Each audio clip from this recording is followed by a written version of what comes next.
Hi guys, James at RampantLionReviews again for you today with another beer review. For this one, we are going to head down to Italy once again for the first time in what feels like a good long while. Now we're going to return to a brewery that has featured on the channel a couple of times before. I've had some really nice beers from these guys over the years, a good few different styles, and I think it is fair to say that this brewery is just very, very strong all round. They are one of the most respected and well-known names when it comes to the Italian craft beer scene, so they are definitely worth checking out if you're interested in trying some Italian craft beers. But the beer we're going to have a look at today is one of their very special releases. It's a style that I very much enjoy, and this one is quite widely regarded as one of the best examples of this style in the world. So yeah, needless to say, I'm very, very curious to see what this beer is going to have in store for us. Hopefully it's another good one. Hopefully it makes for an interesting review, and as always I hope that you guys watching enjoy my take on this one as well. So yeah, for this review then, we are going to return to a little place called Piozzo to the north of Torino in the northern part of Italy, and that means that we're going to have a look at another beer from Birra Baladin. So this particular beer is Xyauyù. It comes in, or Xyauyù Oro to give it its full name. This is the 2018 vintage. It comes in at 14% ABV, and this one is a barley wine. So yeah, Xyauyù as a series started back in 2004, and over the years they've done many different versions of this. There were three different beers originally, but then they aged them in lots of different barrels and things. But these days it's only the Xyauyù Oro that is made every year as a new vintage. But yeah, this is the 2018 edition, as I said. This beer was released as part of the Tillfälligt temporary assortment through Systembolaget here in Sweden, I believe in about February of this year, 2023. And you will see new vintages of this one year on year. But yeah, definitely cool to be able to review this one for you here on the channel. I have tried one or two of the different versions of Xyauyù over the years. I don't think I've tried this particular vintage though.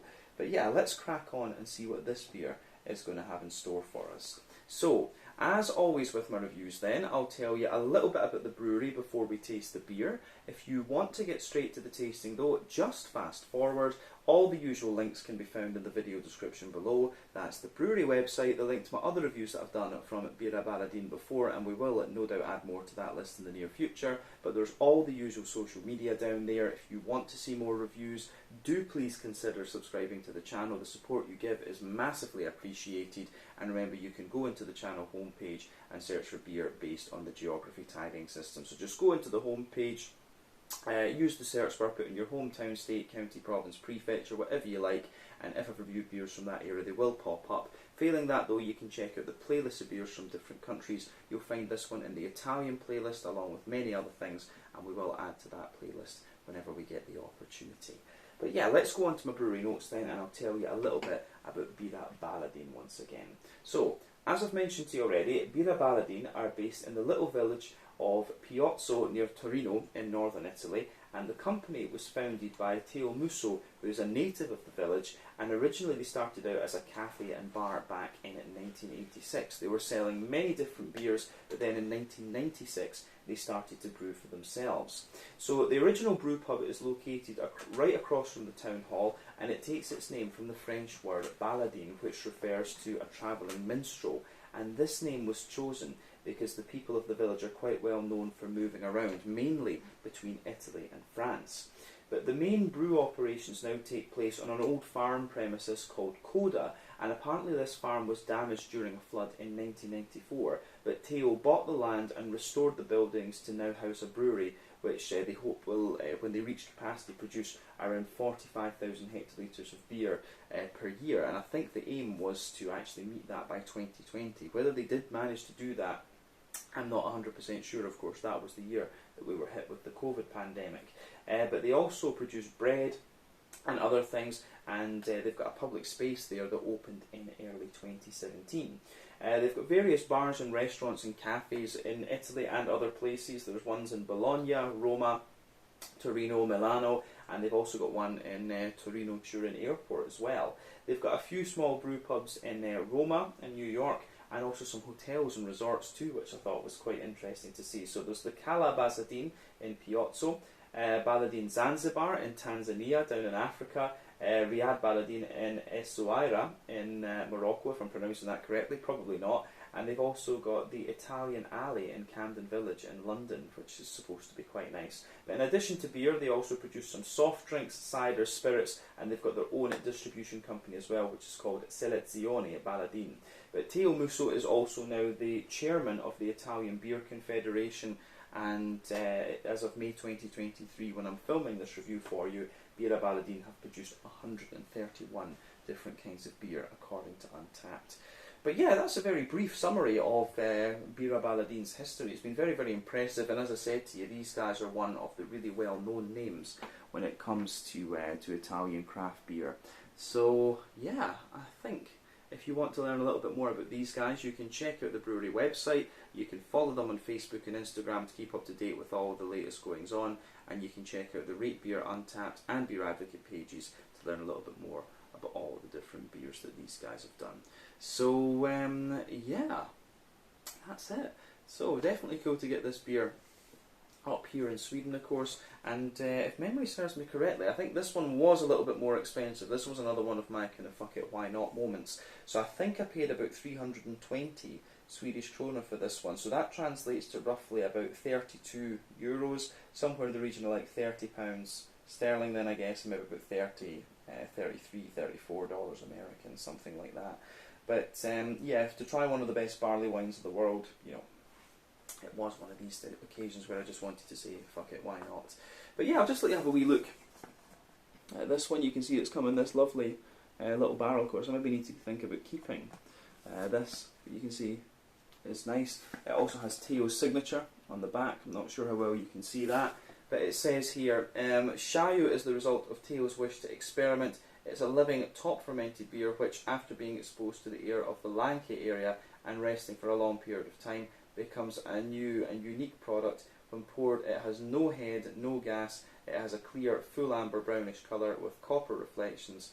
When initially inhaled, it's very intense, with aromas of dried and candied fruit, along with harmonious notes, which bring Madeira wines to mind. Enjoy at room temperature, taking very small sips. So yeah, very good advice, I have to say. But yeah, let's get this guy out and we'll have a wee look at it. Get the bottle out first off. So yeah, this is the, we've seen many bottles like this from Birra Baladin. They love these kind of, could you call it like an almost teardrop shaped bottle, I guess. So there you can see Xyauyù 2018. It's got a wax top on it there. I think it's, yeah, looks like it's got a cork in it as well, so we'll need to pull that out a little bit later on. But yeah, really nice little bottle, this one, I have to say. Nothing else really to show you about that, to be honest. We have had a number of Birra Baladin beers in, were they 750s maybe? But yeah, let's actually get this guy open and we'll see what we have then. I think, I really am trying to remember whether I tried this beer once upon a time.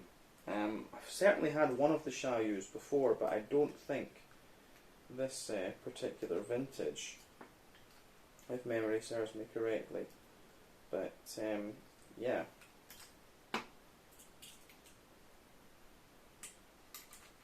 There we go, that was actually remarkably easy. Quite often these wax tops can cause a little bit of trouble, but this one has behaved itself quite nicely. Look at that. That's maybe why you should always put a cork in the top of these things. But yeah, they do have, it does seem they have their own corks as well on these Baladin beers. I'll just let you see that. It's very nice. So there you go. Birra Baladin. So let's get this guy out into the glass and see what it's all about. Let's do this. Oh, this looks very nice.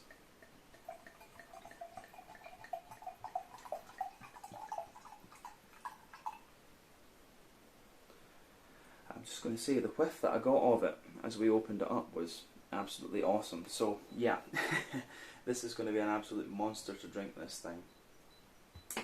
But yeah, day off today, so why not? Yeah, this looks pretty much as you would expect from a barley wine. Yeah, so as it said on the canister, no head on this one at all. Yeah, just a few little bubbles around the edge of the glass, as you can see there. Yeah, a few little bubbles. Looks absolutely great. As you can see, the colour of this one is like a lovely dark sort of chestnut mahogany type thing. If you shine the light through it, it does have a little bit of a kind of reddy tint to it, which is great. Like I say, not too much in the way of visible carbonation, just one or two little bubbles sticking toward the side of the glass and a few little ones going up towards the bottom of that head there, but it looks absolutely lovely, I have to say. Beautiful, beautiful looking beer. So remember, the colour of your beer depends on a few things. One, the type of malts that you use. This goes a long way to determining your EBC rating. Two, length of your wort boil is also going to play a role, because the longer you boil the wort, the more the sugars caramelise, and thus you get a darker colour of beer. But any barrel agent that you do or adjuncts you put into the beer will affect it as well. When it comes to more kind of brown, sugary leaning beers such as barley wines, then yeah, you are going to have a little bit of influence there. But I would guess this beer has had a very long wort boil and a long aging process, so it's probably a mix of the malts, the wort boil, and the actual barrels and things like that, or the aging process that's done it with this beer. But yeah, I think that's everything we really need to say about the appearance. We said that quite quickly. So let's have a wee look at the aroma of this one then, and just see what it's all about. Oh yeah, aroma wise this is pretty damn special.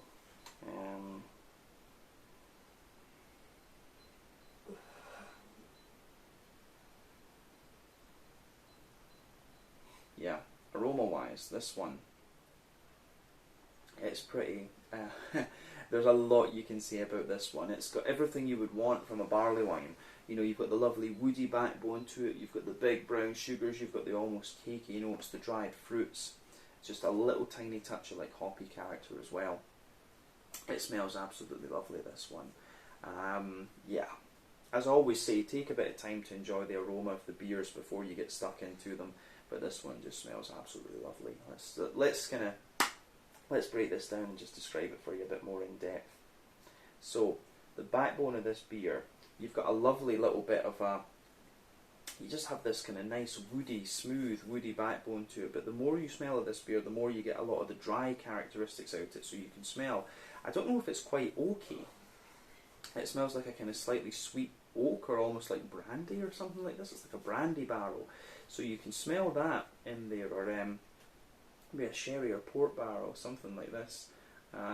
Yeah, so you can smell the lovely oaky, woody character in there. There's a wee bit of dryness to it. It's got all the kind of, as you say, the kind of brown, the sort of brown. It's got a little bit of that kind of brown sugary note just sitting on top of it. But then you start to get the actual malty side of the beer. So there's a little bit of a kind of bread crusty note coming out of this one for sure. You've got a little bit of that in there. Like a sweet bread crust. It's almost, it really is like a kind of brandy or cognac. You know, it's almost like a brandy or cognac soaked sponge cake, this one. So you've got the little bit of bread crust, the brandy soaked kind of sponge cake in there. Within that you've got a little touch of kind of nutty aroma, like almonds and pecans and stuff. And you've also got a little bit of I would say, yeah, within that you've almost got this little bit of a kind of tobacco-y note coming out of this one, which is really interesting. So yeah, the tobacco-y qualities in this beer, it just reminds me, you know, in the lab, in our toxicology labs, we often use like rolling tobacco just to find things. Really interesting experiments, but the smell of rolling tobacco has always been with me, and you get a lot of that out of this beer as well. But yeah, on top of that, yeah, as I say, you've got these nutty notes, you've got a little bit of kind of muskiness and things as well, which is great. And then you start to get the kind of brown sugary notes. There's maybe just a little touch of a slightly wholemeal, brown bready character to this one as well. But yeah, the wholemeal kind of brown bready notes to this one are really, really quite nice. And then on top of that, you have you've got the the kind of brown sugary qualities as well. So you can feel this one has a really leathery brown sugary note to it, which is great. And that really is an indicator of a longer wort boil. Quite often with barley wines, you do let the malt kind of the wort boil for a long time, so you can smell that lovely, dry, smooth, leathery brown sugar. On top of that, there's a big, sweet caramelly note coming out of this one. So yeah, big, oily, sweet caramel. You've got a little bit of toasty brown sugar in there as well. Little bits of a kind of, there's definitely a little bit of a kind of more, you've got, as I say, you've got that leathery layer. You've got the kind of, you've got the leathery layer in there. You've got the, you've got the leathery layer in there. You've got the kind of like more toasty layer sitting on top of that. You've got a little bit of biscuit, and then you've got the straight up oily sweet caramel, and then a little touch of the kind of treacle molasses. I think that describes everything that's going on with the brown sugary notes in the beer. So on the hoppy side of things, for me, the hoppy side of this beer, obviously with this one being kind of barrel aged and everything like that, and it being sold, a lot of the hoppy character will have dropped out of this one. But still, I find you're getting little bits and bobs of things in here. There's a little bit of, there's definitely a little tiny bit of earthiness and herbal quality. I get the remnants of a slightly floral note and some grassy character as well. But then you've also got the kind of fruity things in this beer, which are coming out too, which are absolutely lovely. So for me, the fruity side of this beer is awesome. I could sit and smell this thing all day. We are going to get stuck into it quite soon. But the fruity side of this beer, for me, it has this really kind of, the fruity side of this beer is really, there's a lot of like sultanas in this one, you know, dry white green grapes. There's a big kind of oily pear in this one.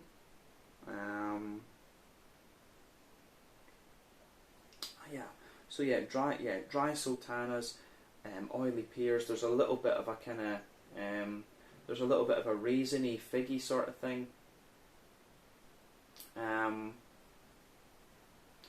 Bit of raisin, a little bit of fig, sultanas, oily pears, dates definitely, absolutely some dates in this one. And then you've got a wee bit of like a blackcurranty or raisiny note in the kind of top of the nose at the front, but really it's a lot of dried fruit that you're getting out of this beer, absolutely. This one just smells absolutely beautiful, I have to say. You could sit and sniff this all day. So, as I always say, take a little bit of time to just enjoy the aroma of these beers before you get stuck into them. But I think it is about time we try this one. So yeah, this one is the Xyauyù Oro 2018 vintage, a barley wine at 14% ABV from Birra Baladin in Piozzo to the north of Torino in northern Italy. Let's get stuck into this one and see what it's all about. Slàinte, skål, cheers, salute.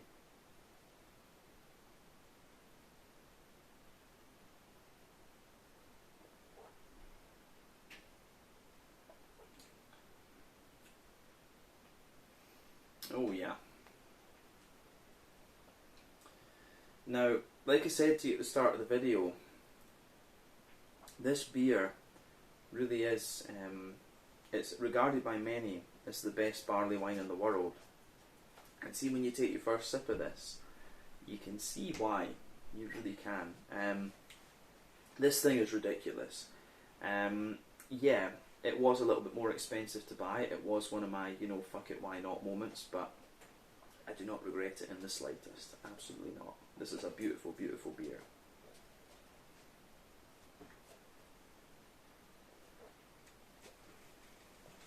So, yeah, this is awesome. Yeah, as you guys will know if you've watched the channel for any length of time, I'm a huge sucker for these big, kind of brown, sugary beers. Scotch ales was where it's kind of started. Doppelbocks, quadruples, barley wines. These kind of beers really just tick the boxes for me. But yeah, in terms of the flavour of this one, this is just lovely. For me, there's two different kinds of barley wines. There's the English ones and there's the American ones. So the English ones for me are often a little bit kind of more dry and toasty, and the fruits are a little bit drier. The American ones are a little bit more kind of oily, and the fruits are a little bit brighter and more rounded and red. It's kind of interesting for me with this one, because this one I would say takes the sort of English barley wine flavour profile, but then gives it the American feel, if that makes sense.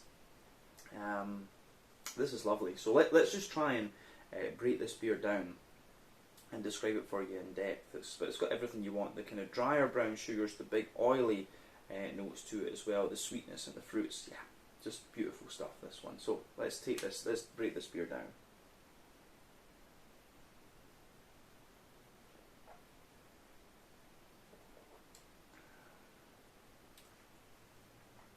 So, the middle third of your palate then, you can feel the backbone of this beer. It's got a lovely kind of smooth, just woodiness to it, and as I say, it's a kind of dry oak. I think it's maybe like it's the woody character that comes out of this comes across as being, you know, sort of like sherry or cognac infused, something like this. But yeah, the backbone of this beer does have that woody smoothness to it. Then above that, you can feel some sort of kind of spirit sugar in there. Yeah, you can feel that kind of spirit sugar in there, which is great.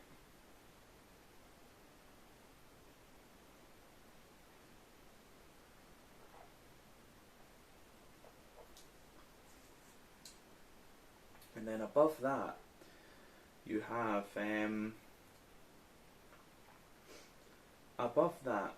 you've got a little bit of a more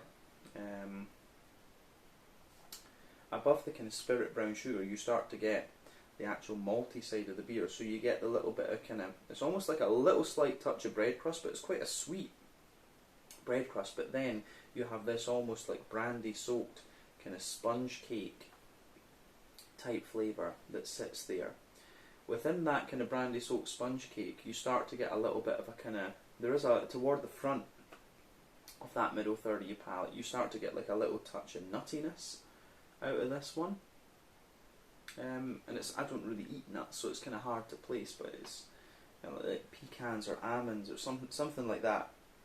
See, I never really eat nuts, so I'm not too well versed in nutty flavours. But yeah, you've got this kind of spongy, like brandy or cognac soaked sponge cakey layer sitting above the bread crust, and then above all of that, you start to get the more brown sugary notes out of this one. And it's the brown sugary side of the beer that gives you this, that gives you a lot of the complexity. So you've got a layer of kind of leathery brown sugar in the base, which normally indicates like a longer wort boil. But I would point out that the leathery layer in this one is not too dry. It definitely isn't.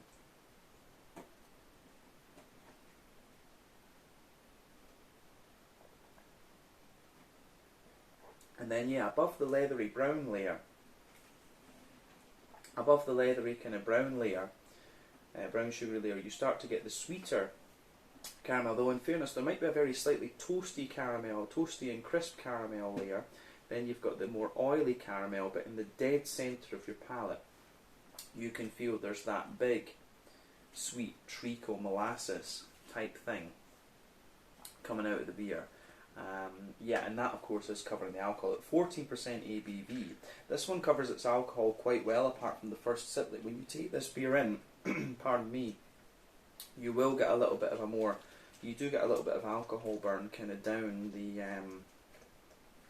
down your chest. But yeah, you can feel that a little bit. But yeah, this one covers its alcohol really well, I would say. Other than that, the only other thing that I would maybe add to the middle third of the palate on this one is that you've got a little bit of a kind of almost biscuity type flavour to the beer. So that sits above all the brown sugars. But yeah, that's the middle third of your palate. Yeah. I think that's it. Yeah. So let's go into the back third of your palate then. So the border region between middle and back third of your palate, you get a little bit of a kind of bready build up and things in there again, which is great. Then the base of that, the base of that back third of your palate, the layers on the back third of the palate are quite similar, to be honest with you. So you can feel the woody character is there, but it's a little bit drier. As I've always said, kind of more dry and bitter flavours come out further back on the palate, sweeter flavours come out further forward. So yeah, you've got that kind of drier, woody character in there. Then you get the kind of cognac-y, spirity layer, which again feels a little bit drier. And then above that, the back third of the palate's quite simple. You've got this really light, airy, kind of sponge cakey, brandy-soaked sponge cakey type quality coming out of this one. So yeah, that is quite nice, I have to say.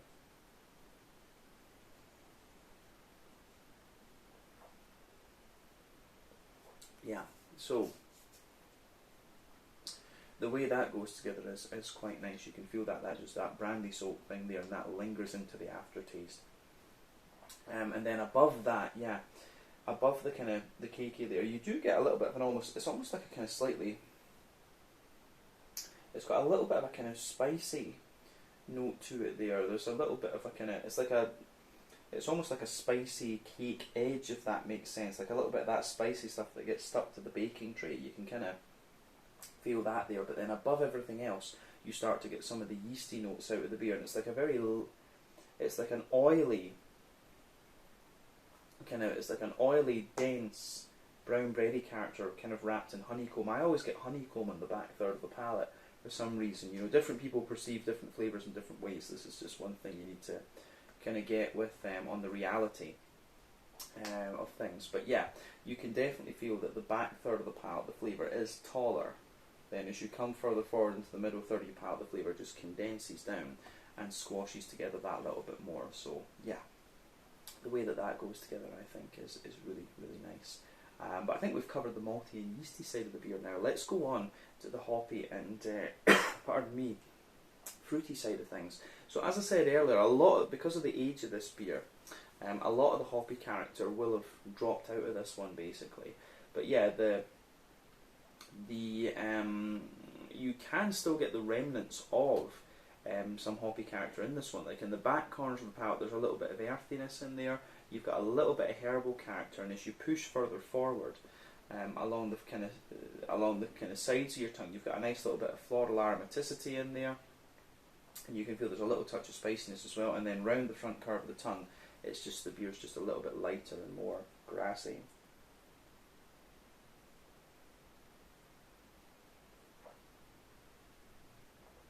So yeah, the grassy side of this beer is really quite nice in that sense too. Yeah, I do get a little bit of grassiness and almost like zestiness around the front kind of curve of the tongue there, which is interesting. But yeah, the sides of the palate, there's a little touch of just floral aromaticity on the front corners, and then yeah, but otherwise hoppy wise, if we can say that, the beer is quite smooth. But let's focus on that front third of your palate then, and the fruity side of things just to round off. So the border region between front third and middle third of your palate, you've got a nice little bit of a kind of bready, cakey build up in there, which is good. So yeah, bready, cakey build up in this one, and it's still that kind of brandy soaked cake that we were talking about earlier. The base layer of the front third of your palate, you've got the smooth, woody sort of thing. Yeah, you've got the smooth, woody sort of thing. You've got a little bit of the kind of, I would say, how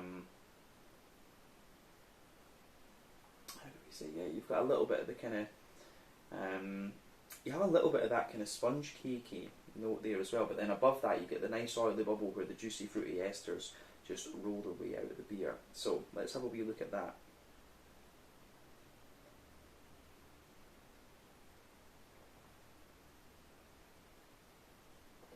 So for me, the juicy fruity esters in this beer are kind of what we described in the aroma. So at the back of that front third of your palate, you can feel there's a sort of datey type thing to this one. There's lots of kind of sultana in there. big as you reach the middle there. So dates and sultanas at the back of that front third of your palette. Then as you move further forward, you start to get some nice oily peary type qualities, and as you reach the front, of that front third of your palette, you start to get, there's maybe a little kind of slight touch of fig and a little bit of black currant in there. You start to get some of the more ready fruity characters. But yeah, really a lot of sultana, a lot of date, a lot of pear in this one, like oily dry pear. And then yeah, just a little touch of kind of black curranty and red fruity characters as you move into the very front of that that front third of your tongue. But overall, the fruity character for me is quite dry and quite oily, and just the way everything goes together in this beer is absolutely beautiful. This is lovely. I mean, a lot of people have told me this is one of the best barley wines in the world, and when you taste it, you can certainly see why. To sit and sip in this thing, this is a lovely experience, I have to say. This is one of the best beers I've reviewed on the channel, definitely. So I'm glad I kind of sprung out a little bit and just went for it with this one. So yeah, huge thumbs up to Birra Baladin for this one. They've got many, many interesting beers, of course. So yeah, I need to keep an eye out for these going forward.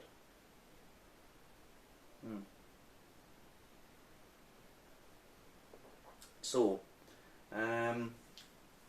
to round off this review then, with a wee look at the mouthfeel. For me, absolutely it's a full-bodied beer. Kind of in the mid-range of full-bodied, like it's not the thickest thing I've ever come across, I have to say, but it's definitely full-bodied. Carbonation is very, very smooth. It's got a lovely kind of oiliness to it, this beer as well. Yeah, lovely mix of kind of smooth, oily character. It's got a good little bit of dryness to it, this one. This beer, it's kind of difficult to distinguish between the kind of dryness and the IBU in this one, because no doubt you do have a little bit of IBU and it's also a little bit dry. But I don't find this beer overly bitter. I mean, I think it's maybe about 25-ish. Probably you could say it's about 25-ish IBU or something like that, but at the same time it's very, very sweet. So it's more like a kind of a dry, woody spiciness that comes out of this one. So the way that goes together is quite... is really quite interesting for sure. But yeah, overall it's a big, smooth, oily type thing. A little bit of dryness in the aftertaste. The malt base has a bit of dryness a bit of smoothness underneath, a little bit of kind of spongy sweetness in the middle, then lots of big brown sugars on top. You get that wee bit of bitterness the further into the aftertaste you go. Then you've got all these kind of big, oily, fruity characters coming out of this one as well. All I can say is beautiful, beautiful beer, and absolutely one of the best I've ever reviewed on the channel. Yeah, I think that sums it up quite nicely. Mouthfeel wise, just a big, oily, smooth barley wine. You can't ask for much more than this. As I said earlier, I think a good way to summarise this one is that it takes the English barley wine flavour profile, but it gives it the kind of American punch, if you like. It really does that. So yeah, I think we can leave it at that for this one. So this was the Birra Baladin Xyauyù 2018. Beautiful, beautiful beer, 14% barley wine from Birra Baladin in Piozzo, just outside of Torino in the north of Italy. So yeah, once again, thank you for watching my beer reviews. Until the next time, please like, subscribe, share, all the usual YouTube stuff.